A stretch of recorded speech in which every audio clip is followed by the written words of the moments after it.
Example 7.31 number of cones needed to empty the container. இதில் என்னோட value தான் find out பண்ண போகிறோம். ஓகே, இது மாதிரியான கொஸ்டினில் டிவிஷன் அப்படிங்கிற கான்செப்ட் தான் நம்ம யூஸ் பண்ண போகிறோம். நியூமரேட்டரில் வால்யூம் ஆஃப் சிலிண்டர் ஃபார்மில் யூஸ் பண்ண போகிறோம். டினாமினேட்டரில் volume of cone and volume of hemisphere. Volume of cylinder formula pi r square h. Next, volume of cone formula 1/3 pi r square h plus volume of hemisphere formula 2/3 pi r cube. நியூமரேட்டர்லையும் டினாமினேட்டர்லையும் இந்த ரேடியஸும் ஹைச்சும் repeat ஆகும். So அப்போ அது variation நம்ம காட்டணும். அதனால் நியூமரேட்டரில் RH அப்படியே வச்சுட்டு டினாமினேட்டரில் மட்டும் R1 H1 அப்படின்னு மென்ஷன் பண்ணிக்கிறேன். ஓகே, நியூமரேட்டர் அப்படியே தான் எழுதுகிறேன்.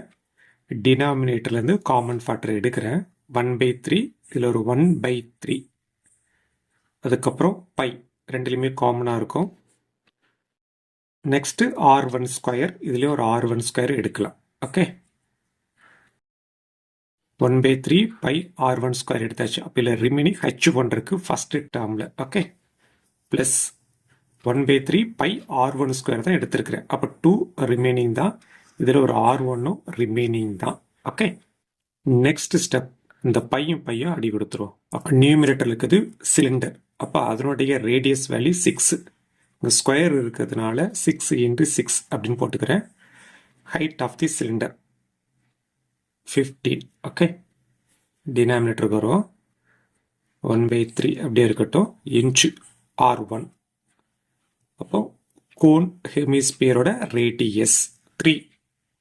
ஸ்கொயர் இருக்கிறதுனால 2 டைம்ஸ் எழுதிக்கிறேன். ப்ராக்கெட் யூஸ் பண்ணிக்கிறேன்.